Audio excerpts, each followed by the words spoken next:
제게는 이모가 있어요. 이모는 제게 엄마와 같은 분이세요. 자식에게 사랑을 줄 줄 몰랐던 엄마와는 달리 이모는 제게 처음으로 사랑이라는 감정을 알려준 사람이었고, 제가 어떤 상황에 놓여져 있든 세상의 무게보다 훨씬 더 큰 따뜻함으로 저를 보살펴준 사람이었습니다. 제겐 은인 같은 분이시죠. 전 그런 이모에게 이날 이때껏 평생 의지하며 살았고요. 오늘은 그런 우리 이모 이야기를 해보려고 합니다. 먼저 이모가 제게 자주 쓰는 말은 이 여우 같은 것이라는 말인데요.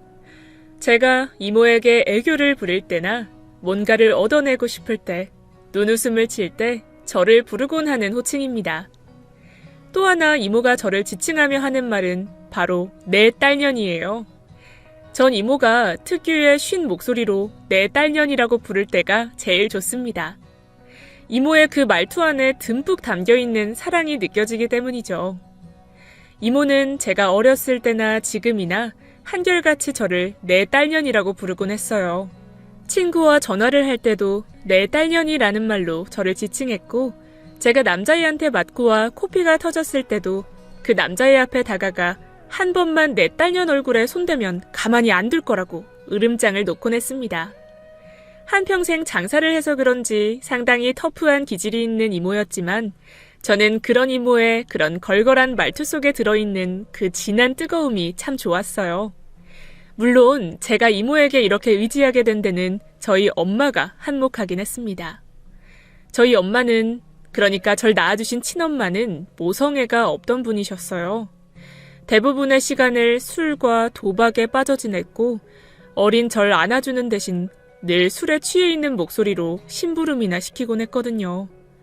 어렸을 적 엄마를 생각하면 가장 기억나는 장면은 어린 제 앞에서 엄마가 다른 남자들과 춤을 추고 아줌마들을 집으로 들여 밤새 화투를 치는 장면뿐이었습니다.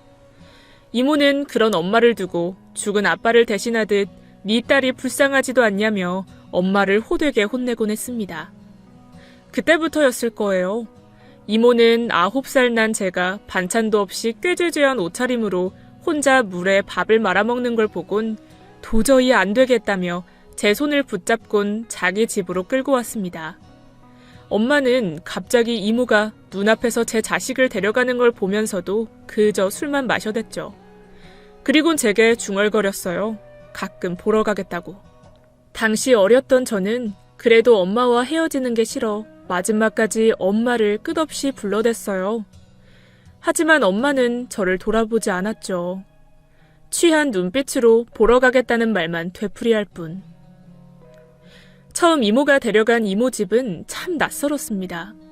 이모는 한옥을 개조한 집에 살고 있었는데 그 집이 얼마나 낯선지, 대문은 어찌나 큰지 저는 화장실도 콩할 만한 저희 집으로 얼른 가고 싶어서 엄마가 얼른 저를 데리러 와주기만을 손꼽아 기다렸어요. 그래서 이모가 주는 밥도 먹지 않고 동그랗게 뜬 눈으로 엄마를 기다렸습니다. 이모는 그런 저를 보며 독하다고 혀를 끌끌 찼고요. 하지만 엄마는 정말 자기가 내뱉은 말처럼 가끔 절 보러 왔습니다. 마치 좋아하는 남자를 만나는 것처럼 짙은 향수를 뿌리고 저를 만나러 와서는 남자에게 하듯 정신없이 입을 맞추고 저를 위해 산 옷들을 이모 손에 쥐어주곤 훌쩍 떠나버리곤 했어요. 이모는 그런 엄마를 두고 나쁜 년이라고, 천벌받을 년이라고 중얼거리곤 했죠. 물론 저도 더 이상 어렸을 때처럼 엄마의 손을 오래도록 붙잡거나 엄마를 기다리거나 하지는 않았어요. 중학생이 되자 엄마가 엄마 구실을 못하는, 자기가 낳아놓은 아이도 책임지려고 하지 않는 나쁜 어른이라는 걸 알았으니까요. 하지만 다행인 건 전 자라면서 한 번도 외로움을 느끼거나 제 자신이 엄마 없는 불쌍한 애처럼 느끼지는 않았어요. 제게는 이모가 있었기 때문입니다. 나의 영원한 지원군이자 영원한 롤모델인 이모. 이모는 저와 항상 함께 해주었어요. 제가 수험 생활을 하느라 코피 터지게 공부할 때나 남자에게 차여 엉엉 울고 있을 때나요. 공부나 할 것이지 왜 고백은 해서 차이고 오냐고 퉁을 주면서도 제가 좋아하는 사과를 깎아주었죠.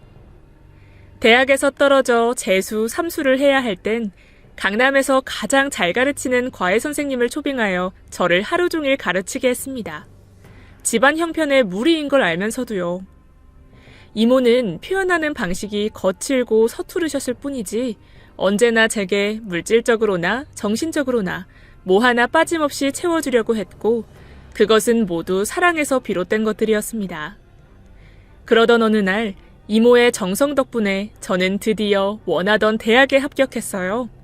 첫눈이 내리는 날이었는데 이모 카페에서 서빙을 하다 그 소식을 들었을 땐 얼마나 기쁘던지 이모와 저는 서로를 얼싸안고 펑펑 울었죠. 우리의 관계는 제가 대학에 들어가고 성인이 되자 서로를 마주보며 서로의 인생에 짓궂은 농담을 던질 수 있을 정도로 더욱 편안해졌어요. 그리고 저는 이모의 주름져가는 얼굴을 보며 이젠 이모가 내게 좀 기댔으면 좋겠다는 생각을 자주 하곤 했습니다.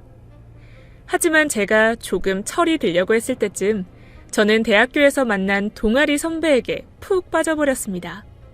늘 자상하고 섬세하며 공부도 잘했던 그 남자 선배는 그야말로 제겐 세상의 전부가 되어버렸어요. 그 선배 주변엔 늘 여자들이 바글거렸고 선배는 잘 꾸밀 줄도 모르고 남자를 잘 몰랐던 저에게는 관심이 없었죠. 저는 이모의 10번 찍어 안 넘어가는 나무 없다는 말을 기억하며 끊임없이 구애의 신호를 던졌습니다. 친구들은 그런 저를 창피해했지만 용기 있는 자가 미인을 얻는다는 말처럼 저는 선배의 마음을 사로잡는 데 성공했어요. 보기만 해도 가슴이 뛰고 제가 보는 모든 것이 꽃처럼 아름답게 느껴지는 시간이 시작되었습니다. 서로 정신없이 사랑했고 정신없이 푹 빠져 지내던 시절이었죠. 젊은 연인들만이 할 수 있는 방식으로요. 그런데 그러던 어느 날 선배가 졸업 후 제게 인도네시아에서 사업을 하고 싶다며 제게 같이 가자 말했습니다. 선배는 한국보다 그곳이 사업을 하기에 더 비전이 있다고 확신했고 큰 돈을 벌 수 있을 거란 포부도 가득했어요. 하지만 이모가 제가 졸업한 후 카페를 같이 운영하길 바랬기 때문에 고민이 되었어요. 이모에게 믿을 만한 사람도 필요했고 당시 카페 매출도 잘 나왔기 때문인데다 저도 이모에게 대학만 졸업하면 그리하겠다고 약속했었거든요. 하지만 저는 이모와 남자친구 2명을 저울에 놓고 저울질을 하다 결국 남자친구를 선택하고 말았습니다. 그의 선택을 믿었고 그와 미래를 함께하고 싶은 마음이 더 컸으니까요. 그래서 이모에게 미안한 기색을 내비추면서 대학을 졸업하자마자 한 번도 가보지 못한 타국으로 가기로 했습니다. 그때까지만 해도 저 역시 저의 첫 타국행이 정말 행복할 줄로만 알았어요. 그렇게 어린 시절 이후 전 이모와 처음으로 이별을 하게 되었습니다. 선배를 따라간 인도네시아는 생각보다 꽤 조용한 곳이었어요. 한국에선 늘 사는 게 바쁘고 시간이 없었는데 이곳에선 남는 게 시간이었죠. 반면에 선배는 사업이 잘 되어가는지 너무 바빠 집에 잘 들어오지 않았고 돌아오면 잠에만 들기 일쑤였습니다. 전 프리랜서 번역 일을 하며 한가롭게 시간을 보냈어요. 선배가 언젠가 제게 청혼을 해주기를 바라고 있었죠. 하지만 저는 점점 그 집에서 투명인간이 되어가는 것 같았습니다. 문득 이 낯선 곳이 정말로 낯설게 느껴졌고 너무나 외로워졌어요. 책을 읽거나 서핑을 하는 것도 하루 이틀이지 친구도 없는 이곳에서 하루하루 버티는 게 힘들다는 생각마저 들었죠. 무엇보다 이모가 그리웠습니다. 저는 결국 이모의 생일날 잠시 한국행을 했어요.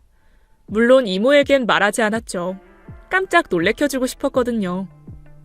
그런데 한국에 돌아오자마자 엄마한테서 갑자기 전화가 걸려온 거예요. 엄마는 저를 좀 보고 싶다 말해왔습니다. 전 바로 이모에게 가고 싶었지만 엄마가 제게 직접적으로 보고 싶다 말한 건 처음이라 저는 잠시 고민했어요. 그래서 결국 전 이모에게 가기 전 엄마에게 먼저 들렸습니다. 엄마는 저를 보자마자 잘 지냈냐며 제 몸을 여기저기 쓰다듬었어요. 그리곤 친근한 말투로 어떻게 살았냐, 뭐 먹고 싶냐 하는 질문들을 해댔죠. 마치 어제 본 사람처럼요. 저는 일단 커피 한 잔을 놓고 엄마에게 남자친구와 외국에 가서 살고 있다는 이야기를 해주었습니다. 엄마는 저번에 제가 한 이야기를 기억 못 하시는지 남자친구가 어떤 사람이냐고 다시 물었고 저는 다시 설명해 주었죠. 다정하지만 요즘은 바쁘다고요. 그러자 엄마는 표정이 어두워지더니 남자를 쉽게 믿지 말라 말하더라고요. 아빠가 엄마를 두고 수도 없이 바람을 피워댔던 게 생각났던 거겠죠. 저는 말실수를 했다고 생각하곤 서둘러 대화를 돌렸어요. 그런데 제 이야기를 듣는 내내 어쩐지 엄마의 표정이 별로 좋지 않았습니다. 그때부터 왠지 모르게 불길했어요. 저는 엄마를 살피다 물었습니다. 무슨 일 있어? 사실은... 그런데 엄마가 갑자기 손수건 한 장을 꺼내더니 눈물을 훔치더라고요. 저는 너무 당황해서 엄마에게 다시금 물었습니다. 도대체 무슨 일이냐고요. 엄마는 한참을 눈물만 흘리더니 자신의 이야기를 꺼내었습니다. 너무나 충격적인 얘기였어요. 바로 도박 빚이 불어나고 불어나서 사채까지 쓰게 되었는데 도저히 자기가 감당할 수가 없다는 얘기였죠. 사채라고? 아니 어쩌다 사채까지 쓰게 된 거야, 엄마?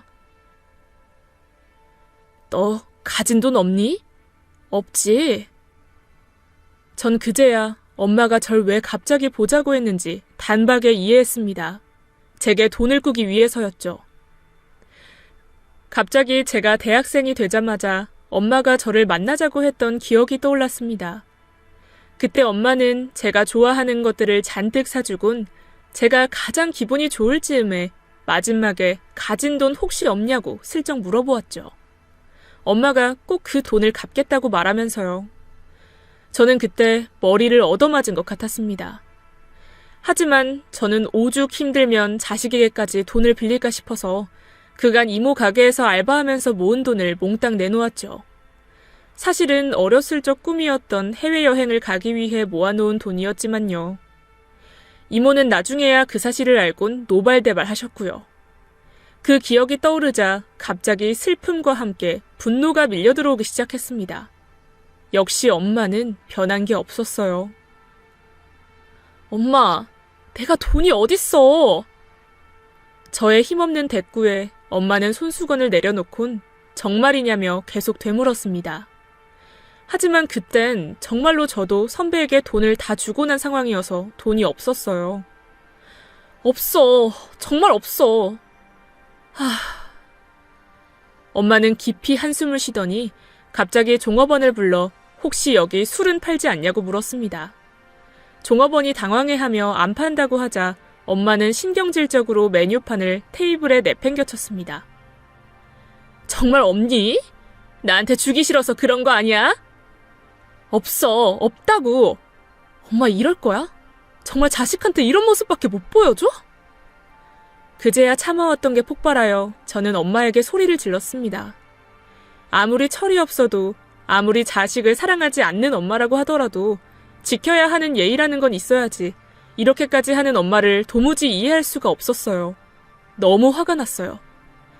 하지만 엄마를 사랑하는 마음이 남아있었던 건지 더 독한 말이 나가지는 않았어요. 눈에서 눈물만 홍수처럼 흘렀죠. 그런데 그때 카페 문을 열고 갑자기 누군가 들어왔습니다. 바로 제 이모였죠. 이모는 다짜고짜 엄마의 뺨을 올려붙였습니다. 네가 사람이냐? 어쩜 이날 이때껏 철이 안 들어? 자식 버리고 간 것도 모자라 이제 어린애한테 돈까지 빌리니? 언제 철들래? 언제 사람 될래? 이모가 제 앞에서 엄마를 때린 건 그때가 처음이었습니다. 너무 빨리 일어난 일이라 말리지도 못했고 엄마도 너무 놀라 말을 잇지도 못했어요. 언니, 지금 나 친 거야? 쳤다, 쳤어. 왜? 꼬우면 너도 쳐. 어디 쳐봐. 엄마는 이모를 한참 노려보다가 이내 수치스러운 얼굴로 가게 문을 열고 나가버렸습니다. 이모는 이모대로 한참을 씩씩거리다 덥석 제 손을 붙잡았습니다. 얼른 집으로 가자고 하면서요. 하지만 저는 일단 얘기를 하기 위해 택시를 잡으려는 이모 손을 잠시 잡았습니다. 여긴 어떻게 알고 온 거야?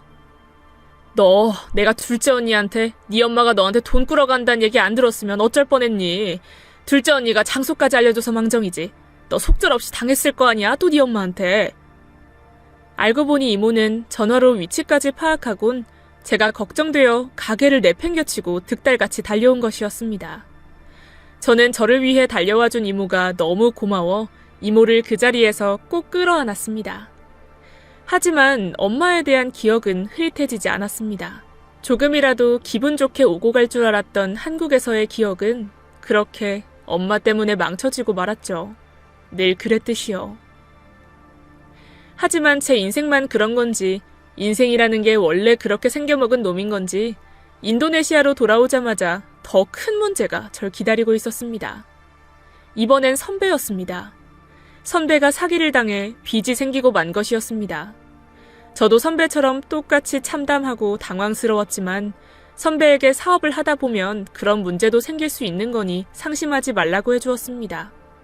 하지만 선배는 제게 청천벽력 같은 말을 떨어뜨리더군요. 미안하지만 지금 자신의 상황으론 저와 만날 수 없다고요. 뭐? 헤어지자고? 나 선배 따라 여기까지 왔어. 미안해. 근데 도저히 안 되겠다.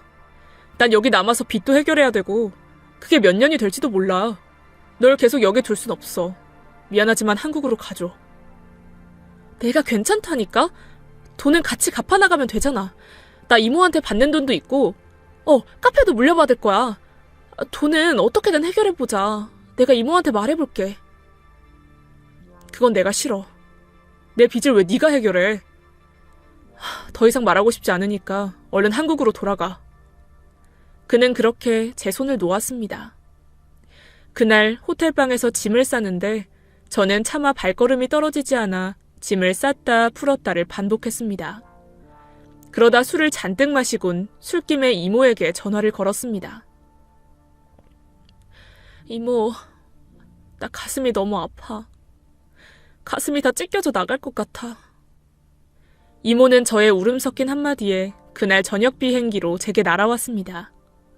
그리곤 엉망이 된 방과 헝클어진 머릿결을 하고 있는 저를 보더니 절 자신의 품 안에 넣으며 속삭였습니다. 괜찮아. 다 지나갈 거야. 다 괜찮아. 사랑이라는 게 원래 그런 거야. 가슴 아픈 거야. 이모는 무슨 일이 있었냐 더 묻지 않고 그저 따스한 품을 내어주며 저를 끌어안아 주었습니다. 그리고 저는 그날 밤새 이모의 품 안에서 엉엉 울며 슬픔을 달랬습니다. 제가 진정이 되고서야 이모는 제게 이제 한국으로 돌아오라 말했습니다. 그만큼 외국물 먹었으면 되었다고요. 그럴게. 그렇게 할게. 저는 세차게 고개를 끄덕였어요. 더 이상 일본 1초도 인도네시아에 있고 싶지 않았거든요.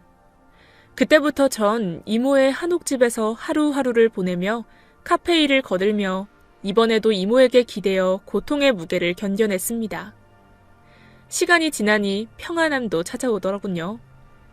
그 사이 우리 이모는 많이 늙어 어느새 주름살도 자글자글해지고 돋보기를 껴야 글씨가 보이는 예순이 되었어요. 물론 쩌렁쩌렁한 목소리는 여전했지만요. 저는 문득 이모의 나이 들어가는 모습이 한편으로는 좀 안쓰러웠어요.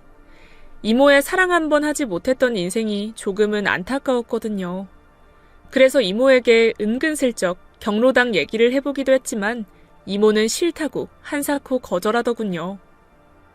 그런데 몇 달 후 그런 우리 이모에게 좋아하는 남자가 생겼습니다. 바로 교회에서 만난 남자인데 예전에 한 동네에서 살았던 오빠였다 했습니다. 이모를 잘 챙겨주곤 했던 오빠였다는데 그분이 아내와 사별하고 난 후 지금은 혼자라는 겁니다. 이모에게 봄날이 오길 너무나 기다렸던 저로선 뛸 듯이 기뻤지만 그래도 그 남자가 이상한 사람이면 안 되니 저는 믿지도 않는 하느님을 찾아가 이모 옆에 앉아서 그 아저씨를 관찰해 보았습니다. 일단 나이가 들었지만 한눈에 봐도 점잖은 분이셨습니다. 또 주변 신도들에게 들은 바론 유명 대학 교수였고 재산도 있어서 적어도 우리 이모 고생을 시키지 않겠다 싶었습니다. 무엇보다 성격도 자상해서 얼음장 같은 우리 이모의 마음을 녹여주는 짝으론 딱이다 싶었죠. 저는 어떻게든 이 아저씨와 이모를 이어주기로 마음먹었습니다. 일명 이모의 연애 도와주기 작전이었죠. 아직 그 아저씨는 이모를 여자로 보는 것 같진 않았거든요. 왕년에 미스코리아까지 하려 했던 우리 이모의 매력을 모르는 것 같았고, 그래서 저는 먼저 이모가 교회에 나갈 때마다 이모에게 분칠을 해주고 옷도 직접 골라주기 시작했어요. 이모는 얼굴 텁텁해서 싫다며 화장은 한사코 거절했지만 그래도 옷은 제 조언을 따라 주었습니다. 이모도 아저씨에게 내심 잘 보이고 싶었던 건가 봐요.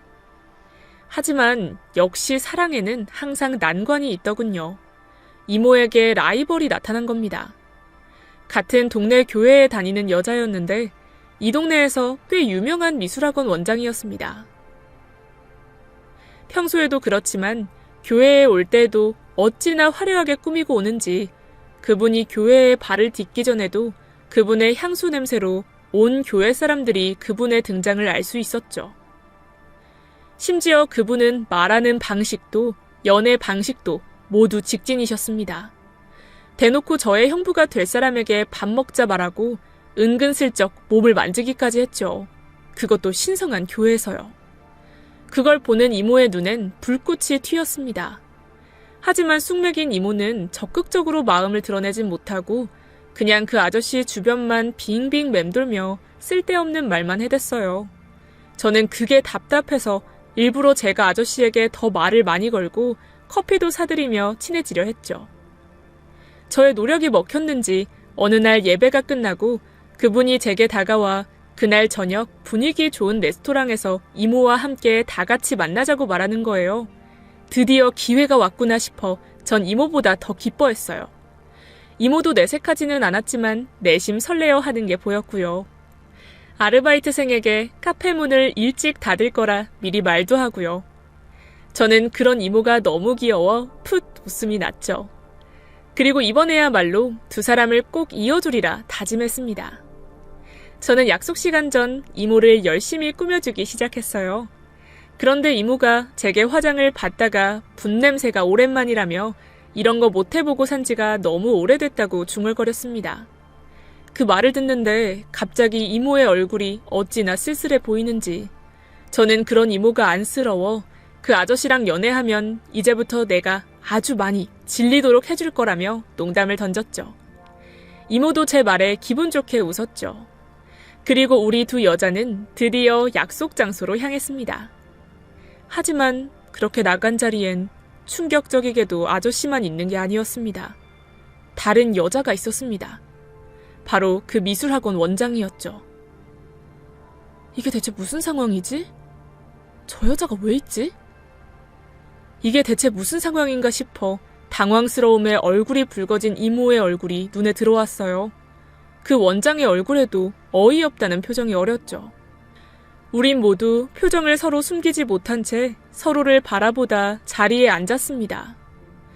미래의 형부가 되실 분은 우리의 얼굴을 보다 분위기를 감지하곤 잠시 헛기침을 하시더니 먼저 메뉴판을 펼치시더군요. 여기는 스테이크가 맛있어. 그분은 그렇게 말하더니 이모의 입맛에 맞게 스테이크는 웰던으로 그 원장의 입맛에 맞게도 주문하시곤 음식이 나올 때까지 말없이 앉아 있었어요.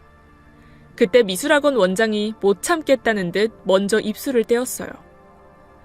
아니 근데 우리 사장님은 여길 왜 오신 거예요? 그 말에 우리 이모는 지지 않고 맞받아쳤어요. 나요?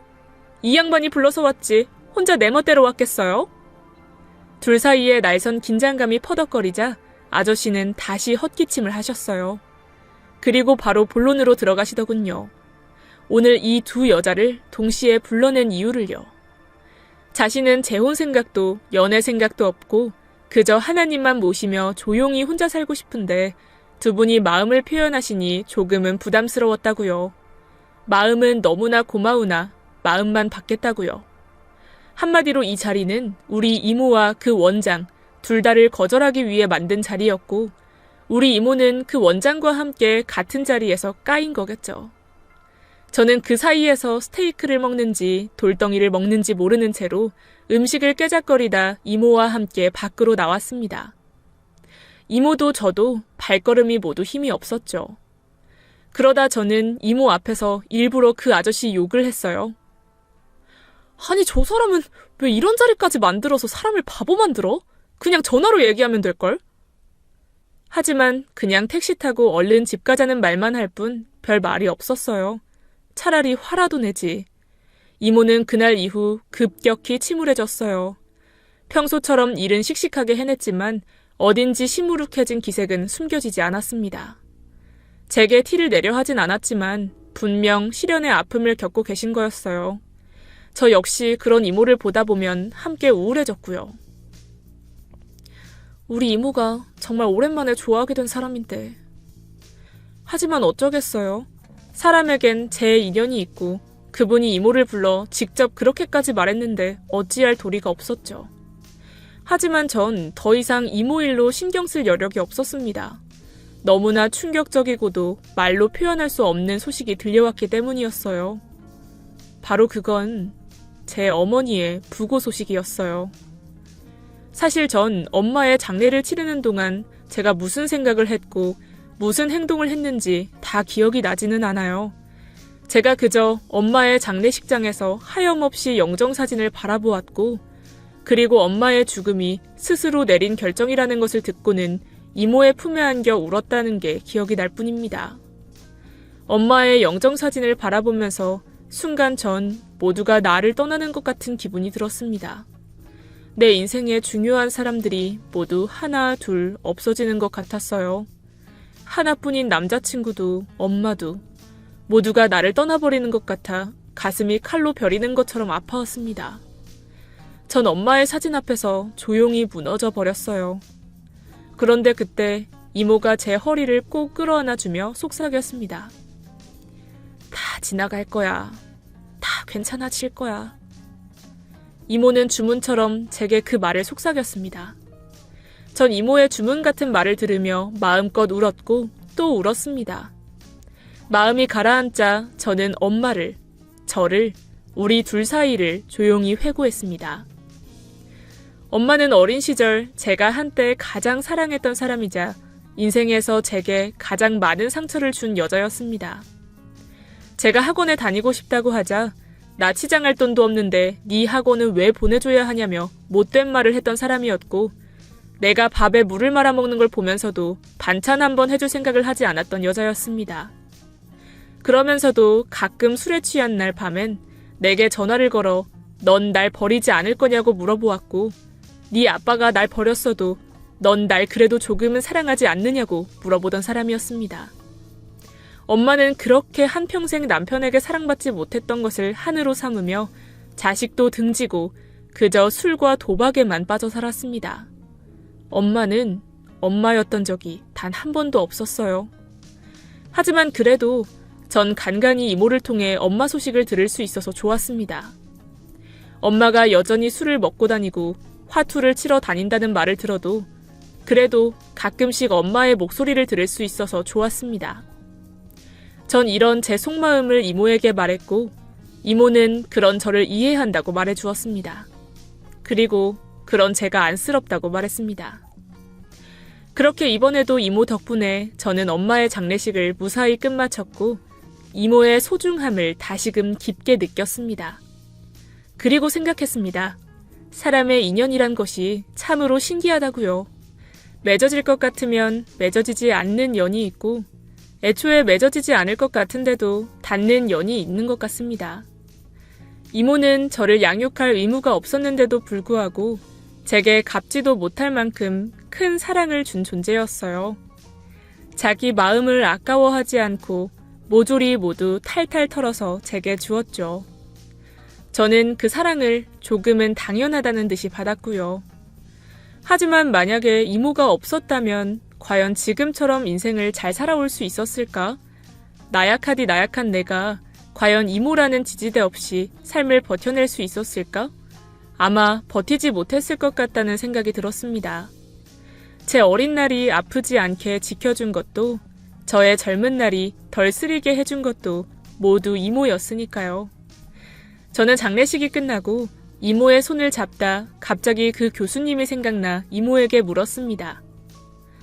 근데 이모, 섭섭하지 않아? 뭐가? 그 교수님, 이모가 마음에 들어 했잖아. 그러자 이모는 고개를 가로저으며 아무 말 없이 제 머리카락을 뒤로 넘겨주었어요. 난 이모 인생에 사랑이 없다는 게 슬픈데? 내 인생에 사랑이 없긴 왜 없어? 있지? 있어? 이모 남자 있었어? 언제? 뭐야, 왜 말 안 했는데? 너, 네가 내 가족이고 남편이고 친구지. 전 이모의 그 말에 눈물이 그렁해졌습니다. 하지만 또 울기는 창피해 그저 환히 웃었어요. 맞다. 그러네. 내가 그걸 생각 못했네. 바보같이. 이모는 배시시 웃는 제 뺨을 톡 때리며 그래서 네가 아직 애라곤 말하곤 떠났습니다. 저는 정말 애기처럼 머리를 긁적거리며 씩씩한 이모의 뒷모습을 바라보았어요. 하지만 끝날 것 같던 제 얘기는 여기서 끝이 아닙니다. 사실 엄마의 장례식이 끝나고 몇 달 후에 교회 목사님께서 그분의 갤러리 전시가 열린다는 소식을 전하셨습니다. 교수직을 하시면서 취미로 그림을 그리는 줄은 알고 있었지만 갤러리 전시까지 한다니요. 저는 잔뜩 흥분한 여고생이 되어 이모에게 얼른 이 소식을 전했습니다. 처음에 이모의 반응은 시큰둥하기 그지 없었어요. 그러니? 그게 뭐 별일이라고 나한테 전해. 얼른 커피 주문이나 받아. 분명 그 레스토랑 일로 상처를 받은 게 틀림없었죠. 하지만 저는 이모를 설득했어요. 이모 그림 보는 거 좋아하잖아. 우리 그냥 가벼운 마음으로 가보면 안 돼? 내가 같이 가줄게. 가자. 우리 거기 인사동 갤러리 갔다가 오랜만에 데이트도 하고 맛있는 것도 먹자. 쓸데없는 소리 하지 마. 그날 주말이라 장사 무지 잘 될 날이야. 요즘 매출 모르니? 그리고 끝나고 나선 아르바이트생들이랑 가게 청소도 해야 되고 할 일이 태산이다. 아 맞다. 너 어제 내가 시킨 원두 주문은 넣었니? 이모는 안 가겠다는 내색을 아주 역력히 드러내셨죠. 분명 가고 싶을 테지만 자존심이 허락하지 않는 거였어요. 그래서 저는 그 아저씨에게 먼저 다가가서 친구와 가겠다며 말을 하곤 대신 그 자리에 억지로 이모를 끌고 갔죠. 친구가 약속을 펑크내서 이모라도 데려왔다고 하는 저의 재치 있는 말에 다행히 그 아저씨는 같이 웃으며 제 농담을 잘 받아주셨어요. 그리고 편안한 분위기에서 이모와 아저씨는 그림에 대한 대화를 나누셨습니다. 이모도 한때 그림을 전공했고 정말 그림과 화가들에 대한 관심이 많았던지라 옆에서 봐도 두 분의 대화는 술술 잘 풀리는 것 같았습니다. 몽글몽글한 분위기도 피어나는 것 같았고요. 그리고 갤러리 전시가 끝날 때쯤 갑자기 아저씨가 우리 이모에게 데이트 신청을 하는 거 있죠? 혹시 끝나고 어디 갈 데 있으세요? 저요? 뭐 그냥 우리 조카랑 여기 광화문 일대나 돌까 했죠. 아, 그래요? 우리 이모 눈치 없긴.